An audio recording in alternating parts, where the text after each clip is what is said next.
When winter's icy grip freezes Chris Swedzinski's farming operation, business heats up in his backyard workshop. No, this is not a company, it's just me. So me and whatever's going on in my head, so.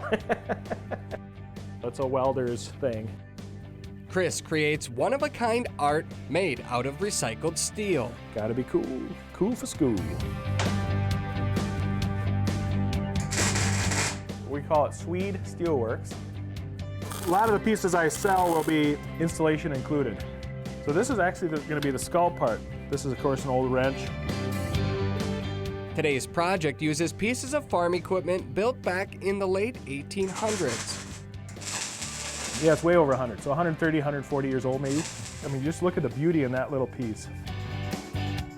I like to take old and new things and create things that no one ever thought of. Obviously, I'm a hunter. I love old guns. If it's an old parts gun, I want to be able to pull it in. Yeah, I kind of like that. This is like the front plate of like an old wood stove. So we got a lot of old gears, old fighting from an auger. We've got parts and pieces from a couple old pistols and a couple parts and pieces from an old wood stove. And we're gonna bring it all together and we're gonna build a moose that someone might put on their wall someday. Just using that kind of as a model, the distances, and using it as kind of as a figure of scale. This is the front of the piece, and then this would be the back of the piece. And so the main, kind of the epicenter of the piece will be the antler set. These I got from a guy that's kind of an antique dealer. Go to a lot of auctions, scrap yards, to really find the parts and pieces needed to kind of feed the beast, as they say.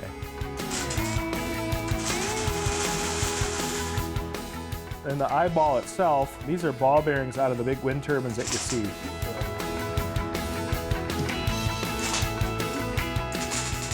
Chris finds inspiration combining metal with the natural world.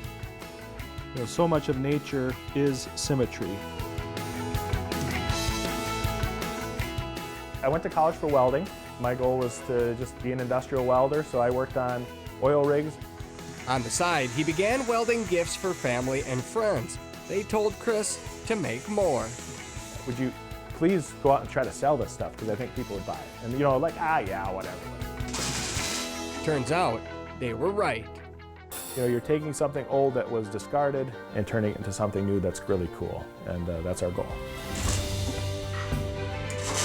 What I really like is, at first glance you see it, then at second glance you see more and more and more. Inside this small country workshop, a metal masterpiece finally comes to life. I get to do it, and I get to make a living doing it, and it's fun. Call it another productive winter day on the Swede family farm.